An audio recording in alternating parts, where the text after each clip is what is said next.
Blookah. My God, Mitch. Cheers. Let's see how this. Cheers, buddy. Let's see how this tastes. That's so much better than Yellow Wolf's. Oh my God, that's so much better than Yellow Wolf's. That's real tasty. That's nice. Yeah, shout out Slipknot, dude. Yeah. Having their own whiskey company. It's Oh, yeah. cool to see, like, you know, people who made it one way. Like, he's a fucking metalhead. I'm gonna do whiskey. Yeah. And then there's like, I forget who it was. I was watching the Diddy documentary. I don't know why I thought of that, but he was doing the damn that vodka. Yeah. I don't know. Yeah. You know, it'd be fun to have your own liquor brand. Well, what would you do? What would be your side hustle? It'd probably have to be tequila for me. I think that's my go-to most times. Yeah. You know, like a nice, like a Neho or something. Yeah, dude. Neho. That's like one of Kyle's family members' tribes. How you doing today, buddy? Dude, I'm doing great, man. I'm just been prepping for my show this Thursday. And this will come out day of. Hell yeah. Yeah. Hell yeah. Yeah, Cervantes, The Other Side, headline show. So I'm super excited. Just been prepping for that, prepping for tour coming up. Yeah, you got a tour coming up? Yeah, heading back on the road with Enzo, Fuck yeah. which I'm stoked for. Dude, y'all go together like fucking peas and carrots. Yeah, we go way back. It's he's the homie for sure. Are you from here? I'm from Iowa, Eastern Iowa. Hey, bro. We Yeah. drinking some Iowa whiskey. This Hell yeah, might be yeah. the first like true Iowan. Is that the correct one? Yeah, that works. Iowanians. Yeah. That's Cedar Ridge. My buddy is like the head distiller there. So One of my favorite barbecue spots in the whole country is in Des Moines. no shit. Smoky D's. Gotta check it out. Bro. That shit will Smoky make D's. I'll log that. Yeah. Yeah, that shit will make you fucking slap your girlfriend. But it's so good. That barbecue that makes you want to beat. Perfect. Yeah, man. Yeah. Moved here 3 years ago. Love it. Hell yeah, man. Yeah. Get the hell out of what part of Iowa did you say? Eastern Iowa, Cedar Rapids. Cool. Yeah. I don't know if I've been there. Yeah, it's a nice spot. Nice spot to like raise a family. But music scene, I mean, Denver's hard to beat. Yeah. You know, it's so much inspiration around here. I like what you said though, because I go back. I'm from Mississippi, and I always go back to my hometown for Christmas. Yeah. Every time I'm out there, I'm like, man, I don't know if there's a better place to raise a family. You know what I Yeah. mean? You go to small towns, you're like, yeah, because I couldn't imagine raising a family in Denver, because I wouldn't let my kids walk outside in this neighborhood. Right. Yeah. Right. Yeah. Yeah. Just I mean, something to about the Midwest, just nice people. Yeah, Good people. strong people. That's what I like. I guess, yeah. Corn-fed, strong motherfuckers. Yeah. The more west you go, the more frail. It's fake. It's fake strength. Yeah. Yeah. It's just Keep that- steroids. Keep that corn in your diet. Yeah, dude. This is the first episode we've done in the new year. I'm Do honored. you have any New Year's resolutions? Did I have any New Year's resolutions? I didn't set any like intentions clearly. I think I'm just trying to be like healthier this year. Yeah. Like with shows. I mean, I'm sure you know how it is. Like it's easy to get caught up in the partying. Yeah. Every show. So I'm just trying to be more conscious about that. You got to do that though. You got to have it though. Like you got like when you first start touring and stuff, bro. Like you should fucking do it. Yeah, You should party your ass I off. almost feel like disingenuous if I'm doing a set and I'm not like on the same wavelength as the crowd. Yeah. Like, And I got to do some ketamine. I might get like flamed for this, but I feel like electronic music a lot of the times is music for altered states of consciousness and Yeah. like people that are trying to like go there, and I want to go there with them, you know, and take them on that journey when I can. So I don't feel guilty about it that Dude, so way. you're It's popping just Molly's and performing? no, not nothing like Molly that. Percocets and Nothing like fucking that. playing piano? Just catch a little vibe, you know. Hell yeah, dude. Yeah. No, I feel that. I mean, some of my favorite memories when I was a teenager or just like a young adult is just fucking taking drugs with my friends and going to a show. Yeah. Yeah. Yeah, very informative periods. I remember, you know, being in college and, you know, smoking pot for the first time and like going to like reggae shows and like my first raves and stuff, and just, you know, really having transformative experiences where you're like really, you know, deep into the music. Did you say your first time smoking weed was in college? No, but like Okay, maybe first time like making like I dabbled a little bit, but like really like pairing it with music in a way that was like informative for me. So you can get high. Do you get high now? And do you get high and fucking make music? Yeah. I mean, I'll probably a lot less than I used to, but it's still very much like paired with music for me. It's like a tool if I'm busy and trying to like catch some inspiration or just loosen up and get into a creative state. It's the sacrament that way, but a lot less than I used to. And I've never been like a huge pothead or anything, but I just like I said, music for altered states of consciousness. I think I've always been like into like psychedelic music and like music that was made by artists that were experimenting. I thought I always liked trippy music until I went to a psytrance music festival, and I was like, these people really like that's music. A different level. Yeah, but I fucking loved it. But it was just like, this is a whole nother level. That's some other shit. So being healthy on your New Year's resolution. That's right. Yep. I don't think I made any. I heard Kayawachi said something like years ago, and he was like, he's also like fucking. He's basically like the David Goggins of dubstep, but and shout out him. But he's just like, New Year's resolutions are bullshit. Start now, and I was like, damn. I never made another one since then, and so my life's just been going downhill. I never said another one, dude. My goals.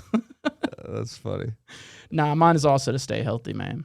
Well, I think I just want to like maximize my creativity and potential, like just like having the most energy I can, like because I don't, I'm in my 30s now, and I don't bounce back like I used to,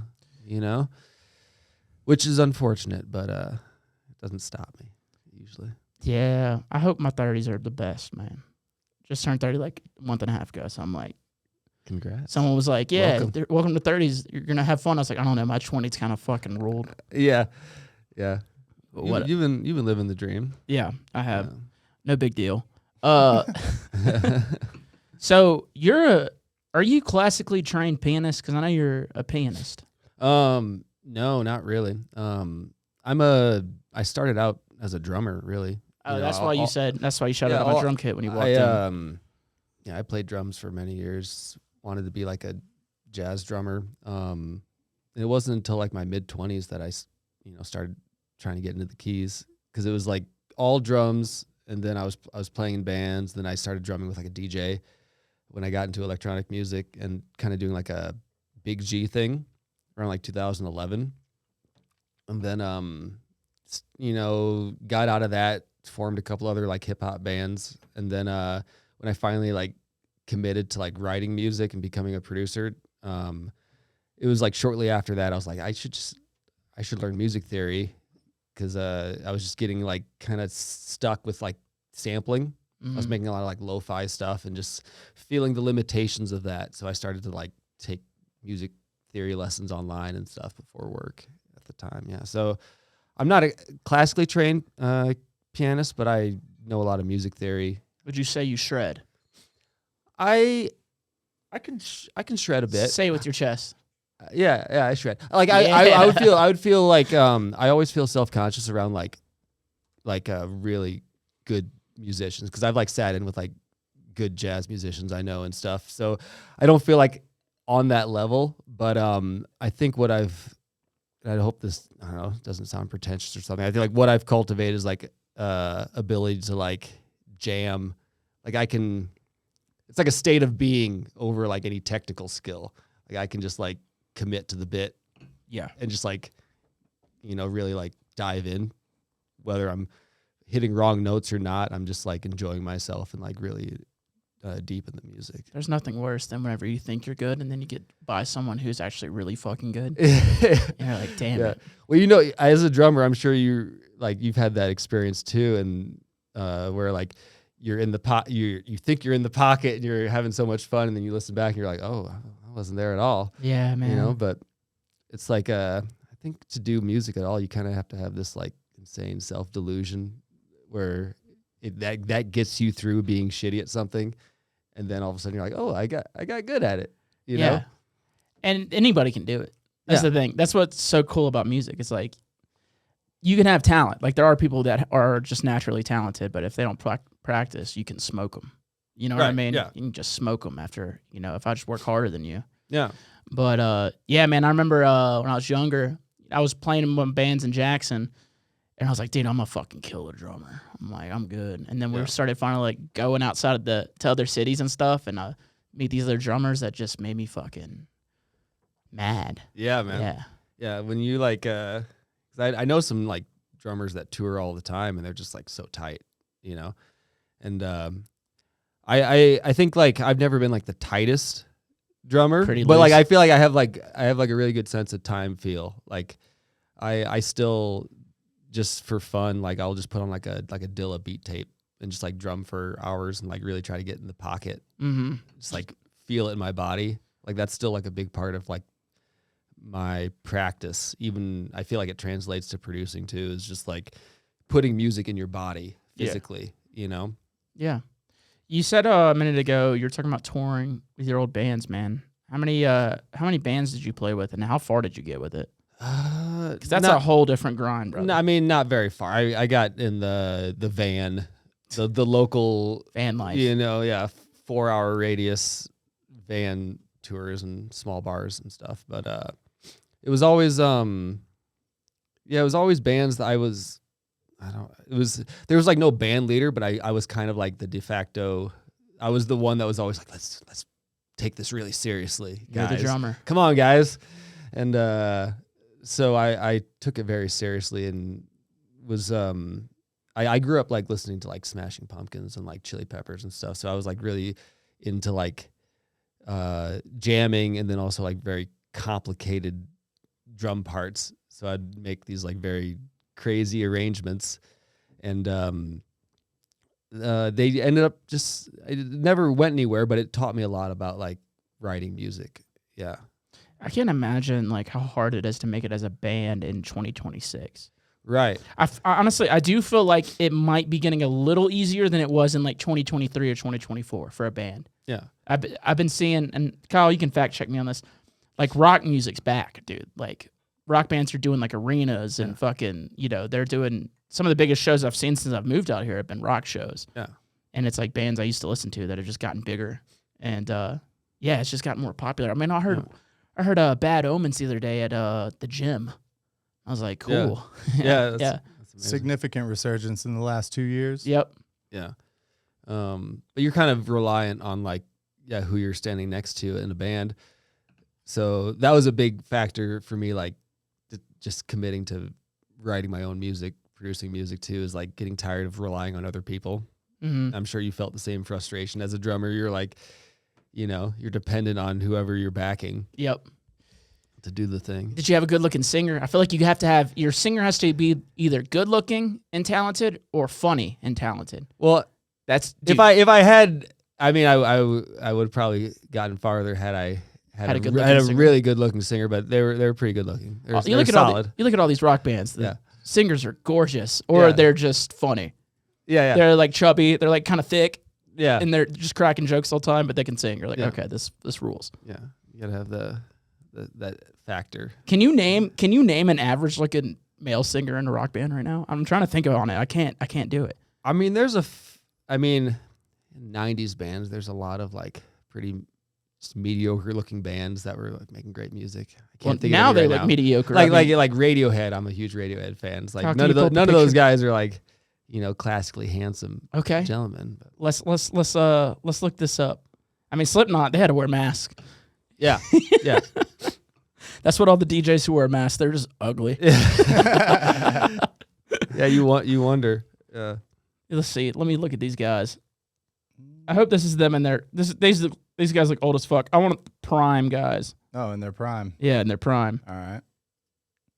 Cause did I tell you who I saw over the New Year's run? Yeah. I got to see Chris Angel.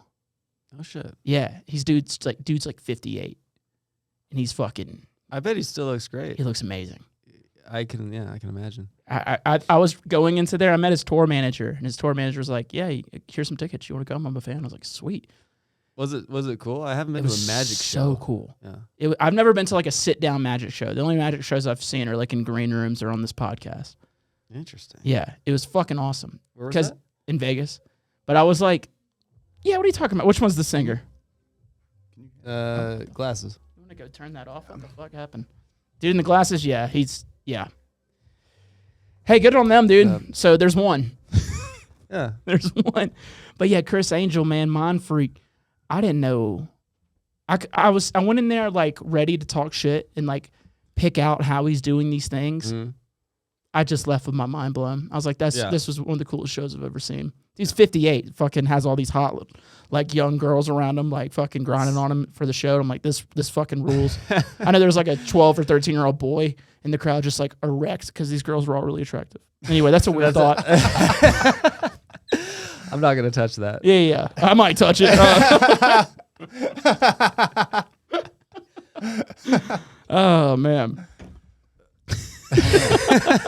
In the notes, touching little boy. I think that was funny enough to stay in. New topic.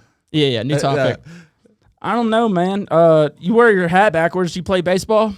It's a very baseball thing. I just don't do my hair. I don't know. I played baseball for like one season. Yeah, I wasn't super good. It honestly, I hated baseball because it was like every weekend in the summer, like double headers, and it just like sucked up my whole summer. I was 1 year and I was like, They play too many games, especially like in the pros. It's like 100 games. yeah, There's there's a something lot. crazy like that. There's a lot. It's entirely too many. But you can get tickets cheap as fuck. If you're just trying to go hang out at the ballpark, get like a yeah, well, $15 especially ticket. here in Denver. yeah, they suck. Yeah, giving them away. Dude, how long have you been doing Blookah for? Because I found out about you from Enzo. Yeah. So, and I don't know. I didn't, back check the catalog. I probably should have, or probably be a better interviewer at that point. But how long you been doing Blookah for? No worries. I've been doing Blookah maybe. I mean, it's probably been 10 years at this point. 11 years. 2015. Yeah, just started. And it's been evolving. I've been making all kinds of music. It hasn't been like very intentional with like doing one type of genre. But it's just been kind of a moniker that I was able to throw and just release anything under. And it wasn't until like recently where I started to kind of like really feel comfortable with what it was and where I wanted it to go. The music's fantastic. Well, thank you, bro. And I do appreciate that about you. You're like released a bunch of house songs. You have like your album with Enzo, which is fucking. He pisses me off so much. He is he's got the juice for I know, sure. and it pisses me. It's so good. Everything I listen to by him, I'm like, dude, who hurt you? No, I love making music with him because he just has such a just a confidence in. He'll be willing to dig and find something, and like make something right and like keep pushing. Where like a lot of times, I was just like, it's good enough. Yeah. Next song, but it's like there's something there, and he'll find it and polish it and massage it until it's right. No, he's the man, man. How long did that album take for y'all? Probably like the oldest song on there was a few years old, but most of them were within like a year period.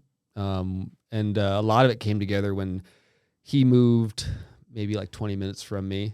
And there was a period where we were in between tours and we were able to like session in person, like each week, either like 1 or 2 days, which was super fun because that's kind of scratched the band itch that I was missing. Because I feel like that's what drew me to music in the first place, is like creating with friends and building off that energy.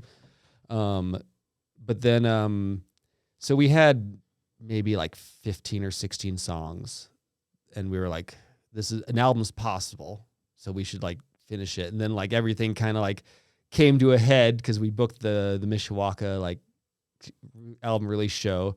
So there was like a week and a half that I like basically lived at his place, and we just were in the studio day and night finishing everything. And like, that's when we narrowed it down to the, however many songs are on the album. I can't think of it. I don't know, man. I think you inspired him to do the live keys now. Yeah. I think our styles are kind of and our sets too, because we have so many collabs together. It's like my set sounds a lot like an Enzo set, and I'm, he's playing a lot of music that we've made together. But yeah, the influences have been cross pollinating, and it's been really fun to like, scratch that itch, because like I said, I grew up like the Chili Peppers and bands that like they just had like a sixth sense, like you could tell they played together for a while. Yeah. Where it just became natural, and I feel like we've kind of developed that, where we have like a language where I know what his tastes are, and he kind of knows where my tastes are, and we're trying to like make each other go ooh, and then that kind of like snowballs creativity, just like builds on creativity, and then things just happen really quick. And that's one of the things I love about living out here. It's just like the amount of people I've gotten to sit down and write music with. That'd probably never be possible unless I lived out here. Yeah, it's great. Yeah, because I do miss jamming with the fellas after school. Yeah, no, it's the best, and it kind of keeps you from getting into like a very analytical thing, which I think is good sometimes, but it's like I'm prone to like overthinking stuff when I'm working by myself sometimes, because it's like when you're creating from the void of just like all your inspiration, a lot of times you're like, well, what am I trying to say? Like, what is this? Is this good? Is this bad? Like, could this be better? But when there's like someone in the room and you can find something you're both excited about, it kind of gives you a direction. And like at some points you're producing them as like almost where you're like, oh, I can see where their taste is. It's like, let me embellish that, or create around that. It gives you something hard to like build off of. Yeah, and dude, were you the annoying drummer, where it's like they'd stop playing, you're like, no, I'm gonna keep going? I don't know if I was ever annoying. I mean, I'm not in that way, but I was definitely like probably annoying people just in like wanting to do these extended jams. It's like in like a stupid pretentious way, I was like never into like doing covers, and we'd have like 3-hour gigs with like an hour worth of written music. So we'd end up doing ridiculously long jams. And that was, I'm sure, annoying for people listening. Yeah, just people at the bar. Yeah. So maybe I was the annoying drummer. I was the same elitist too. I was like, dude, covers are gay. And then I started getting paid to do them, and I was like, all right, covers kind of fucking rule. Yeah. And then now, like as an adult, like I go to a bar and there's a cover band, I'm like, oh, this is gonna be sick. Yeah. I'm like, now I love it. Now I get excited about just like learning good songs I like. So like if I was learning a cover, I feel like it'd almost be like, I don't know, like I'd be absorbing something I enjoy into my like musical catalog, musical vocabulary. Dude, I tried out for this 80s cover band. Their drummer had left, and I went to go try out for it. I did not like it, and I think they realized I didn't like it, or either they didn't think I was a good fit, because I didn't get a call after, and I was totally fine with that, because the 80s kind of, it might have been a 70s band, but 80s music kind of sucked. That's just my opinion. Yeah. That's just my opinion. And maybe not all of it, but definitely the songs that they had me do.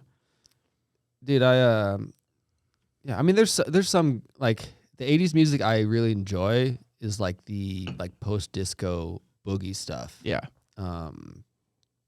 But beyond that, I don't listen to a whole lot of, like, 80s music. Now, Kyle, I'm a big 90s guy. Yeah, same. Can you pull up, like, the biggest songs from the 80s, like rock songs? And this is like, they're like ballad rock songs, I think. No, those like the 70s. Just rock songs? Yeah. Because I'm blanking on a lot of 80s bands. It's been a long time since I've listened to 80s music. Yeah. But while he looks that up, dude, what do you like to do outside of music, dude? We talked a lot about music, but what makes Nick, dude? Hold up. Why you think on that? Kyle, read them out to me. Billie Jean, Jackson. Michael Jackson rules. Yeah, Every Breath You Take. The Police rules. Prince rules. Yep. Marvin Gaye rules. Johnny the Black. All right, I take it back, dude. They just all rule. gas. Yeah. Yeah. Those are all fire. Walk that one back. Yeah, that's my bad. Listen, I'm man enough to admit when I'm wrong. Come on, Sweet Dreams. Yeah. Damn, dude. Rick James. Super R.I.P. AC/DC. Damn, Run DMC. All right. I'm a fucking idiot.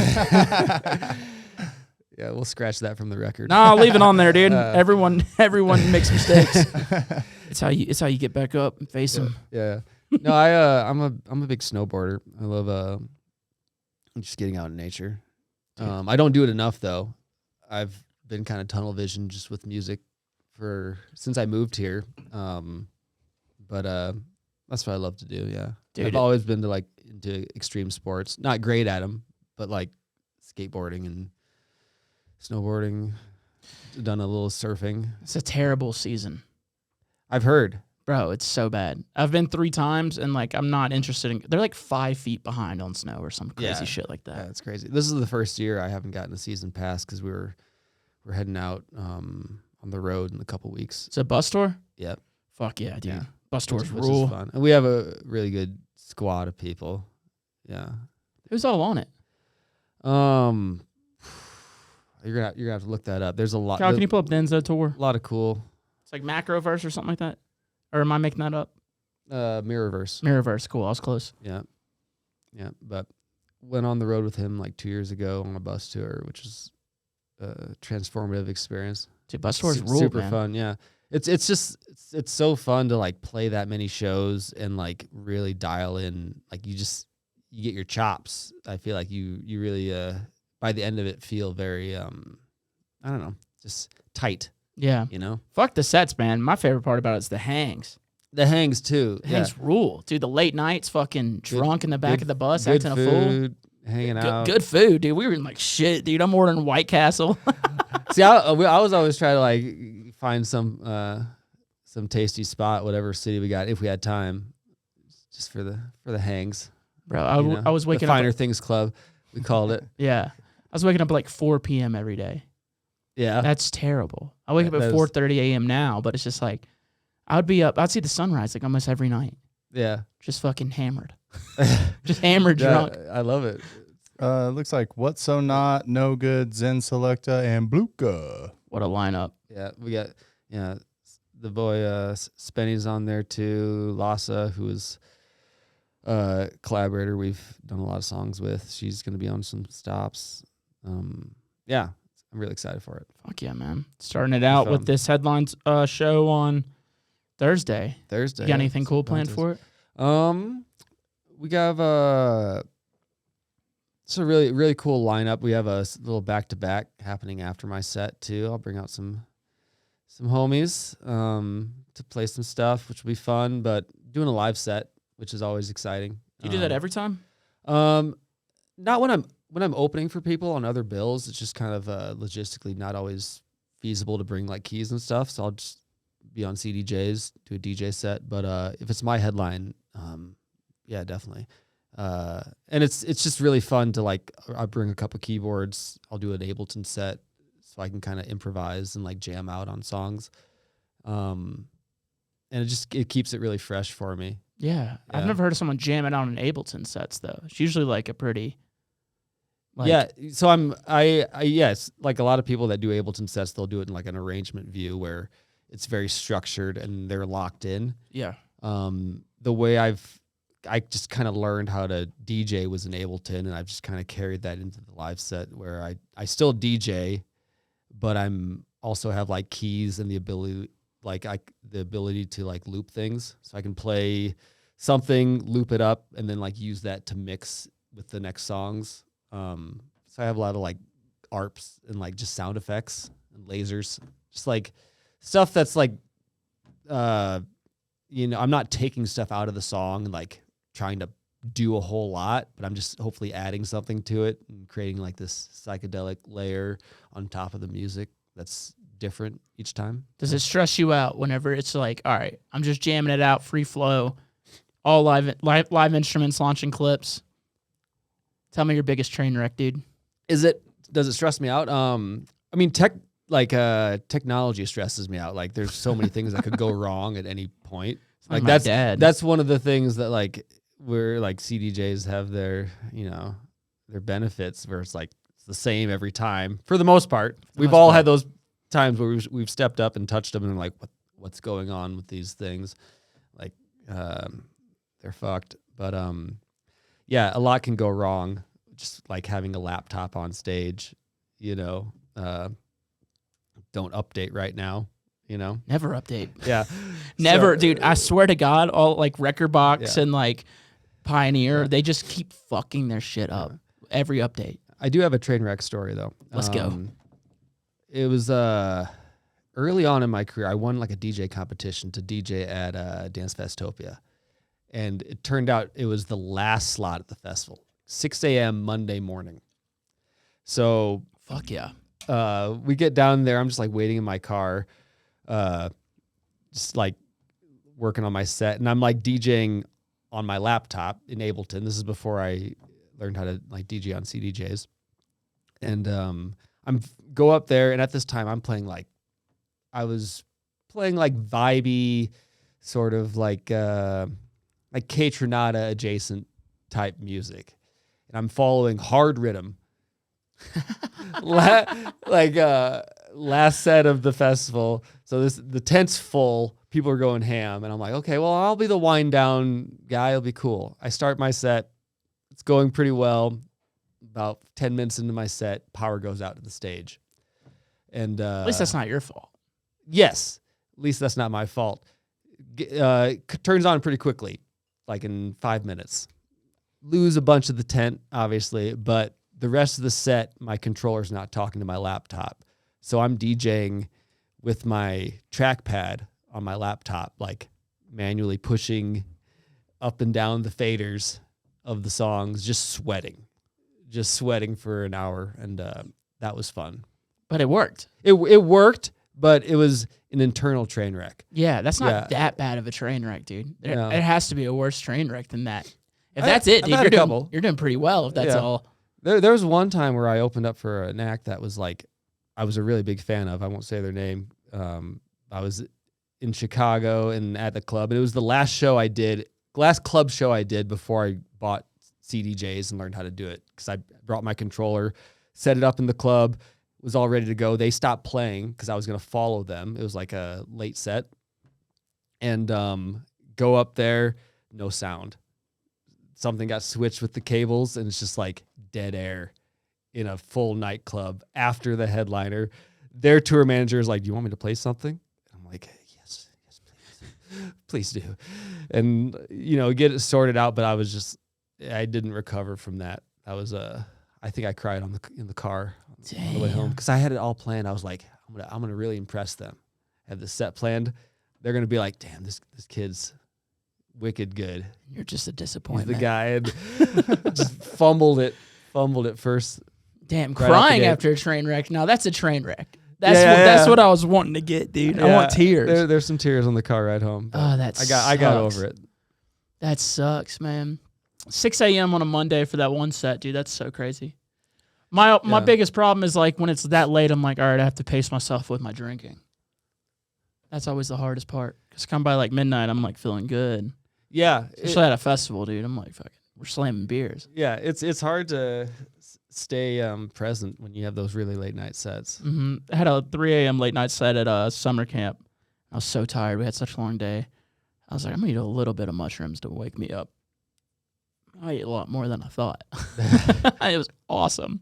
It was so fucking, that was my first time DJing a festival tripping. Yeah, It fucking ruled. Hell yeah. It fucking ruled, dude. when it works out, that's great. When it doesn't, it can be scary. Yeah. You ever done anything like that? Done drugs? Mushrooms. And trip balls and fucking play a show? One time, and this is another train wreck story, but It was a train wreck. I mean, I think when I say train wreck, they're internal train wrecks. Gotcha. Just like sets that you don't have fun because you're like struggling the whole time dealing with like technical shit. But yeah, I've done it before. Try not to. Dude, the internal train wrecks, I hate how hard I am on myself, and like I beat myself up on things that I can't control. So like you're telling the story when the power goes out, that would have me fucking just so upset in my head. Yeah. But like me fucking up or didn't export something right, and I just literally everyone just hears me fuck up or something. Yeah. That doesn't bother me as much for some reason. Right. But whenever something's out of my control, why does that bother me? I always think about It's funny because it's like golf in a way where it's like you really have to like keep a positive mindset because like one thing can trigger it and then you're just like it starts to spiral. You're like think happy thoughts. It's still going good. Try to talk yourself out of it. You know, It's me when I'm gambling. yeah, I can win it back. I got wrecked in Vegas. I got destroyed. I was like, I'll win it back, dude. I started getting hot for a bit. What's your game? Blackjack. Yeah, Yeah. Shit's awesome. I love it. I love blackjack. I lost $500. I suck at it, but Yeah, I lost $500. I wasn't too happy about it, but it's not, it is what it is. not too bad. It's not too like bad. your life savings. It was. Oh, it was? No. That's all I had. That's all I have to my name. You a golfer? No, not really. Okay, got you. I used to play. I've been thinking about picking it up, dude. It's just like something you got to do. I mean, you have the mustache for it for sure. Is it? Yeah, I didn't know it was a thing. Mustache golf. Yeah. Well, I just, it just fits. It's Yeah. like brewing your own beer or playing golf Yeah, or disc golf. yeah, Yeah. yeah. I feel that.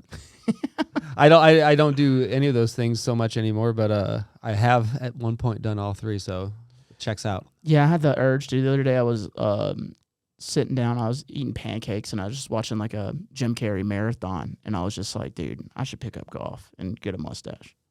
That's amazing. Yeah, Yeah. That's an epiphany. Yeah. Yeah. I brought that up. I think that. Sorry, what? No, you go ahead. No, just Jim Carrey marathon is always, always a good place to start. I was hoping that would get you more pumped because I called Enzo. I said, tell me something. Lauren goes, he loves pancakes. And he said, he loves Jim Carrey. Yeah. Yeah. Yeah.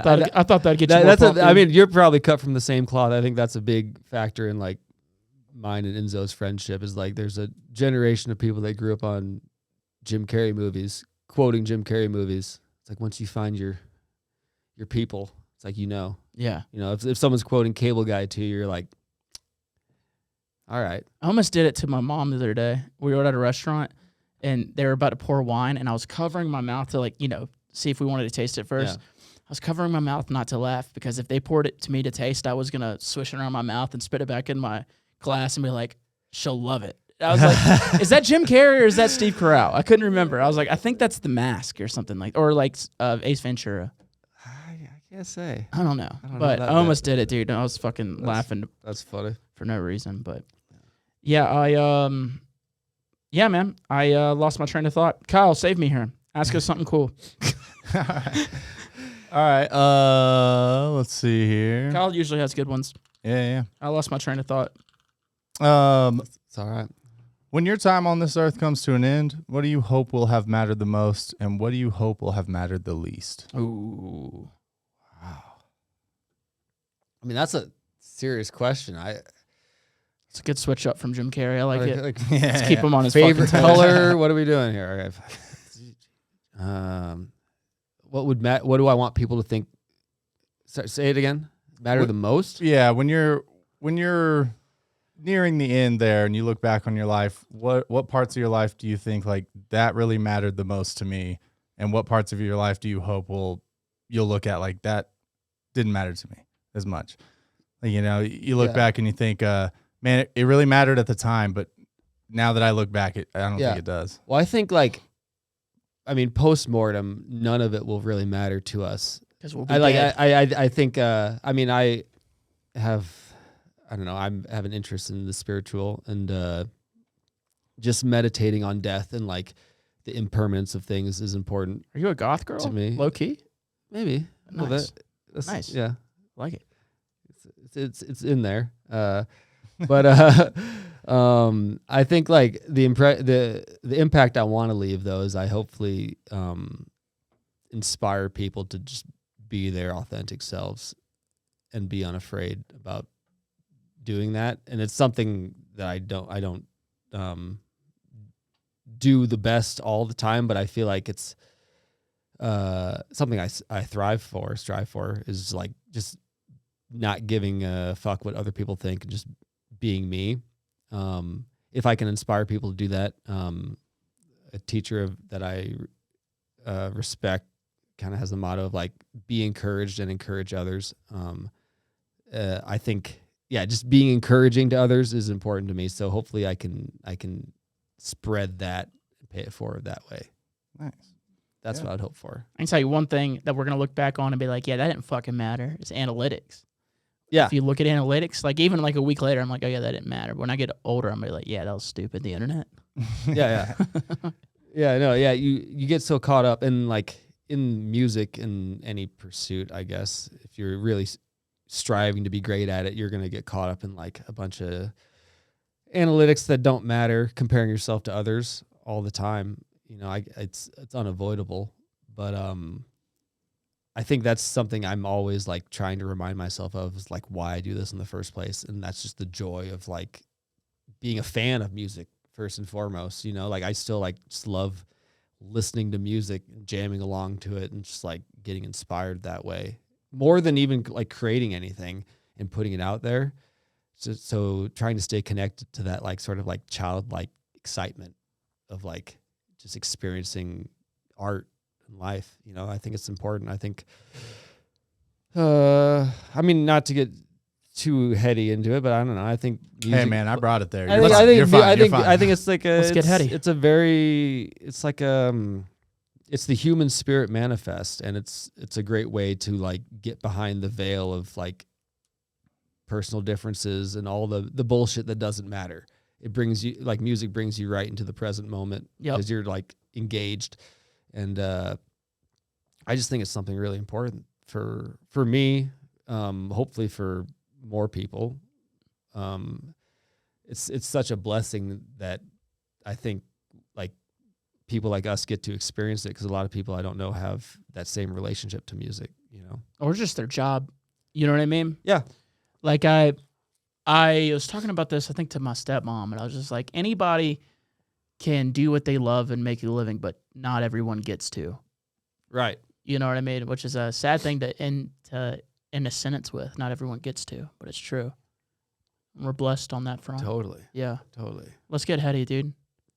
Let's go. Yeah. So you were talking about your inner goth girl. Yeah. You like meditate on death and shit. Yeah. And I don't mean that in like a morbid way, but just dude. like Be morbid. just in a, like, I mean, we've all experienced things in our life where we're like, you don't see beyond it. It's like a very big drama that like consumes you and you get really wrapped up in it. But like, if you take a step back, 10,000 foot view on life, it's like, well, this doesn't matter. I'm going to be dead someday. So like when I talk about meditating on death, I'm just thinking about like, 1,000 years from now, like none of this is going to be important. This is all like, wow, thanks, dude. We work really hard for this podcast. yeah. Like none of it's gonna matter. It matters, but it doesn't. It's life is just a game we have to play, and it's you can play it to the best of your ability, and you can enjoy it, and do the best, do the maximum good you can with the time you have, and minimize suffering when you can. But ultimately, we're all going to be in the earth, so like, whatever you believe, like, I think just having that perspective is important. You're talking about being morbid, bro. Like, you thinking about being important on Earth. If you zoom out of Earth, you even less important, dog. You know what I mean? Like, all of us. Yeah. There's a fucking trillion stars out there. Right. Probably over millions of other life forms we don't know about. Yeah. At least I hope so. Well, it's crazy now, all this shit you see coming out. Like, I haven't been following up on it completely to be up to date, but like, I believe in more life. There's a documentary you should watch. Oh, here we go, baby. We're in the alien part of the episode now. This documentary came out probably like 2 months ago. It's called Age of Disclosure. Yes, I've heard of it. You need to watch it. So one of the reasons why it's so important is it's not just a bunch of kooks like talking about aliens. Yeah, he fucking abducted me and put it in my ass, man. It was fucking cool.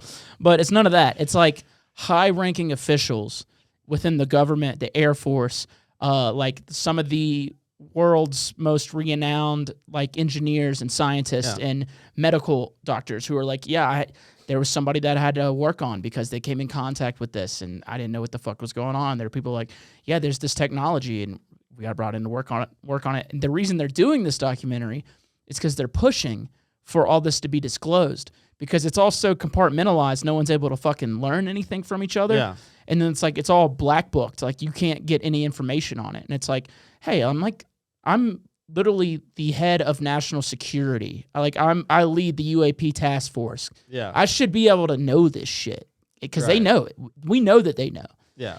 And so that's why it's so impactful, is because it's all these, like I said, high-ranking officials within the government and throughout other fields that are. These aren't like nutty conspiracy theorists. No. Yeah. It's like Mark Rubio was in there talking about it. You know what I mean? Like, Yeah.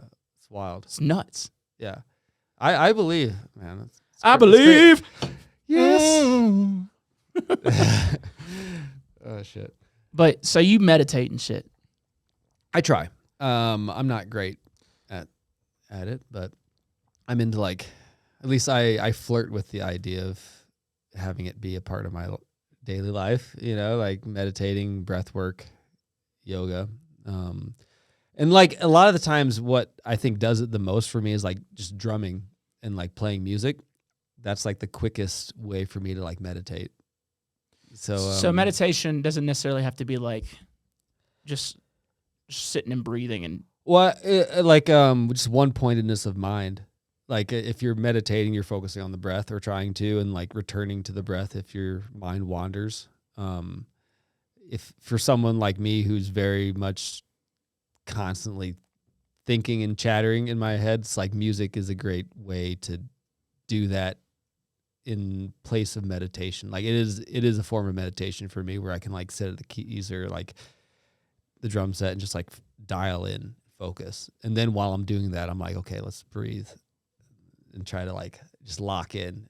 And then that, because I'm occupied with something, that enables me to like zone out other thoughts, which would be intrusive. damn. So is playing video games meditation? It Because could like be. that's what I use as like an escape. It like, could be, when I'm yeah. like, I need to fucking just block everything out and just fucking focus on this one thing that's fun and doesn't have any outcome like financially or career wise. Like it's just like, this is just an escape. Yeah. So is that meditation? Is Ark Raiders meditation? I mean, it probably doesn't quiet you in the same way, but like, I don't know. I know. I I'd be think getting it's pissed. still like there's good practitioners out there that are going to be hating this, but yeah, I enjoy it. I think that's better than nothing. Video games? Well, just like doing video games or music, it's like better than not meditating or doing anything. You know, it's just having something to really focus all your attention on is good. You know, like sports, you know, snowboarding, surfing. It's like if you can do something that's going to totally occupy your consciousness, so you have one pointedness of mind, I think that's very helpful. Yeah, music's like an escape sometimes. Other times I'm like, I got to get this done. Right. You know what I mean? Yeah. Where it's like, when you first start, you're like, it's always meditation. It's just locking in. We're fucking learning. We're having fun. Now it's like, bro, this isn't hitting the right way. I can't play this. Fucking sucks. I hate myself. Totally. I have I feel that 100%. I fact check it just so we can shut down the haters here. It says, yes, playing certain video games can function like meditation by inducing focus, relaxation, and a flow state, offering mindfulness benefits, but traditional meditation focuses on quieting the mind. So is jerking off meditating? Because all those things. Hey, man, if you're locked in, dude. Yeah, I'm locked in. Not for long, but I'm locked in. You know, it's a pretty quick meditation, but I am relaxed after. Might take a nap. That's funny. That'd be my thing. If I like sat there and like actually try to meditate, I'd probably just like, because I have a big bottom lip, so like if I'm sitting straight up, bro, I'll be drooling. Like I'll be on like a flight and just fucking drooling. So that'd be kind of embarrassing. That's funny. I think about flight attendants like having to wake people up to pull your seat up, and just all the people that are just, because I sleep with my mouth open. I'm just, Yeah. the amount of craziness they probably see. I've wondered if I've snored on flights before. I get erections on flights, every flight. Dude, that's the scariest. Does that happen to you? It has happened. You pass out on a flight. Yeah. You don't know. As soon as the plane starts moving, I get erect. What is it? Is it I a don't know. vibration? I don't know. Huh. I don't know, but I've talked to a couple other dudes who, actually Enzo, he actually texted me. I think it was him. I'm pretty sure he texted me because I had this conversation with him. He texted me after. He goes, "Dude, you're right." You might not even think about it. Yeah. No, you always got to, if you're going to pass out, put something on your lap. You know, you don't want to be woken up by a flight attendant. Or do you want to be woken up by a flight attendant, dude? It depends, yeah. pitching a tent. Oh, hey, just me Yeah. and my friend. Oh, I didn't see you there. You come Sir, here you're often. naked. You're naked, sir. Put clothes on. Yeah. Oh, well, all right. Well, that's a weird place to go, but this has been fun. New topic. But yeah, aliens are real, dude. You're talking about death. We're talking about all this death stuff. I've said this for years. Before I die, I want so much to be breaking news. We have made contact. Like, I want it like on every news station where it's like, yeah, this is live. They're over the fucking White House or they're over Iowa or something like that. I want that so fucking bad. And I don't even give a shit if it's war. You know what I mean? Like, if I die fighting aliens, that's cool as fuck. I think it's coming. That's like The Walking Dead, but cooler. Like, if there was ever a time for aliens to make their presence known, I feel like it's coming up with like the dawn of AI and how quickly things are moving. Like in a way, like it'd be like to come save us from ourselves because we've let the genie out of the bottle type of situation. Well, the conspiracy, I guess it would be, is they started coming here after we split the atom. Once we made the nuclear bomb, that's when they started showing up. Because they're like, oh shit, the monkeys learn how to split the atom. Yeah. They climbed to the higher shelf and started playing with the forbidden fruit. Yeah, or maybe that's the fruit that like is to get you to that next step in evolution. Maybe there's some better things with it that we can do other than nuke other countries. Yeah, totally. I mean, I think it's probably an untapped resource for sure. I mean, I like nuclear power. I don't know. I'm not hip on it, but I feel like we've had a lot of advances in technology in the last however many years. It's like the reactors that have gone bad and stuff. It's like stuff that was built long ago. They're building them now just to power. Like Google's building one just to power its AI. Okay. Yeah. So they're coming back, which you could like power all of Denver on like one nuclear power plant. It's like clean, cheap. The fuck. Shit's wild, but I know nothing about it. But how do you want to die, dude? How do I want to die? Coolest way you could think. The coolest way I think would be with a bang when I was young, but I think that's kind of cliche at this point. Wait, what? Probably in old age, surrounded by my family. Like that's a boring answer, but like I never really like thought about having like kids, but like I look at my parents now, like and the joy they get with having like the grandkids come home, just having like family. I think it'd be fun to just grow old and have like loved ones around. You're gonna have some kids, which is a sappy thing. No, I mean that's like it was not something on my radar in any near future, but just that joy as like a long-term outcome sounds nice. Yeah, I mean that's like everybody's like it's like the best way to go with your kids and your grandkids all by you. Yeah. Hanging out. Bye, Grandpa. Yeah. Huh? Yeah. What? I want to die fighting aliens, dude. Fuck it. I can't get my mind off of it. Oh, see, I didn't think about. Okay, like that's a better answer. That's pretty cool. Yeah. I mean, yours is more wholesome and definitely. Well, I wasn't like thinking anything like like any possibility fighting aliens. Yeah, okay. It's pretty good. I'm with you on that. Even if I died on a plane crash, I don't even think that's a big of a deal. It's kind of cool. Yeah. I don't want it to happen, but if I died that way, I'd be like, oh yeah, it was a female pilot. Yeah. Well, I prefer not to be terrified. Yeah. What's another cool way to go? Oh yeah, dude. If like something fell on me on stage and just took me out, be kind of cool. Dying on stage. Yeah. But like it'd be kind of traumatizing for like everybody there, which also makes it kind of cool. Yeah. Yeah. Yeah. It would create some lore around you. Yeah, I'll be a legend at that venue. Yeah. My blood is in the rocks. Don't manifest this right now. I don't know, dude. I've been manifesting me dying on stage for a couple years now. It's going to be fun. I'm looking forward to it. I'm doing everything I can. Yeah, really. Dude, I'm like unscrewing the wall. Fucking that truss. Actually, it's fine.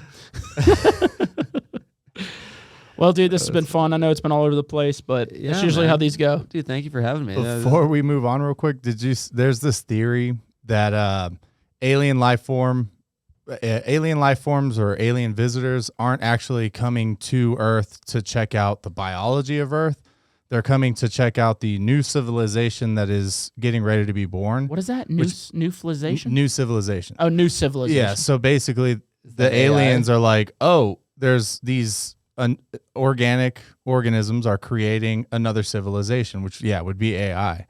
So the aliens are just like, oh man, are they reaching the point where they're going to create these a new society for us to check out and stuff? Yeah, we're gonna create a god, basically. Yeah. Yeah. That's the thing it's a head trip. Like, what if humanity is just like a carrier for this other, new form of intelligence that's going to just basically take over, and we're going to be, lapdogs too eventually. What's so crazy about it is every movie that's ever been made that has to do with AI, they're terrible. Like, the movies are good, but they're like Right. AI bad. Yeah. AI bad. Like the Terminator, fucking incredible movie.